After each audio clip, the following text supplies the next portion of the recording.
seventh survival technique is making sure that once we have the data at a single focal point, that it's actually arranged in a logical fashion. Can the users find your key performance indicators right away? Is there a planned sequence to the flow of information? And are like elements designed consistently, and are like elements grouped together? Like elements, when I say that, I mean, do graphs look the same? Are they using the same color scheme? Are grids using the same colors? Are grids using the same formatting? I want to make sure that these things look alike, and it's kind of related to the third survival technique in that they're sticking to the brand as well.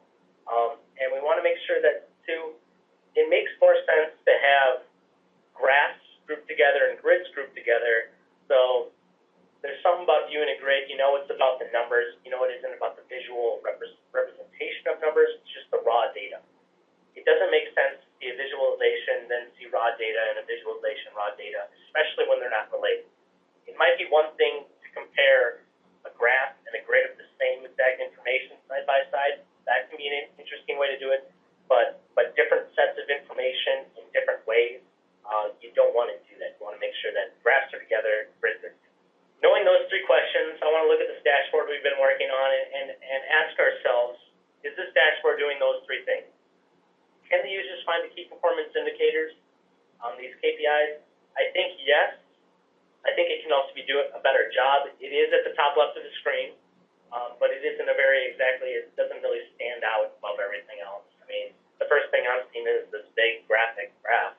So we can do a better job, but I think we're at a good start. Is there a planned flow of information? Basically, does it make sense that our top level selectors are here, very top?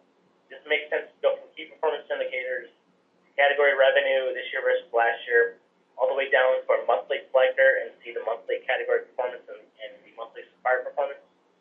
I think this arrangement makes sense.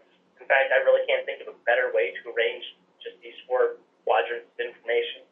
So again, as you go through your design and your dashboard, kind of evaluate and be objective. Does it make sense that I'm going from this point of information to this point of information? Or would it make sense if this bottom right graph would be better by my key KPIs? So be objective and ask questions, and even ask other people questions. What do you think? You know, having peers weigh in on your design and give their honest feedback can save you hours of work down the road. Maybe they spot something that doesn't make sense to them. You know, there's a disconnect in their mind. And, you know, being a dashboard developer or being a report developer, it's very easy for you to get lost in the numbers and the data. And doing that, you kind of lose sight. You know, you lose sight of the end goal, because you subconsciously can navigate around this dashboard and know exactly what you're looking at without having to think. But a person who opens it up for the first time might not have the same experience. So call a friend, you know, use a referral, a trusted colleague, anybody. They can give you an honest opinion on it. Or an end user. Or especially an end user. They're the ones who are using it. They probably can give you the most insightful information.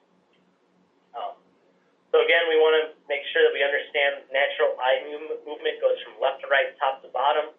So most important information should be at that top left. What is the next logical piece of information should be to the right of that, so on and so forth. Again, your KPIs probably should be on probably your most important pieces of information. Not always. You know, that's kind of up to you and the business leaders and the end users to figure out what is the most important information. But whatever it is, use the top left of the screen.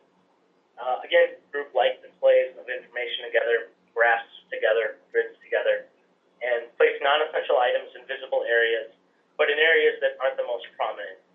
And by that, I mean non-essential items are, again, your dashboard name, your dashboard title, company logo, company name. These could be at the footer of the document, or two, just kind of a nice little trick I learned. If you think about maybe browsing a website, again, you're going to focus on the top part of the screen, especially the top left. You tend to avoid the top right of the screen, at least initially, and you tend to avoid the information on the right. Why?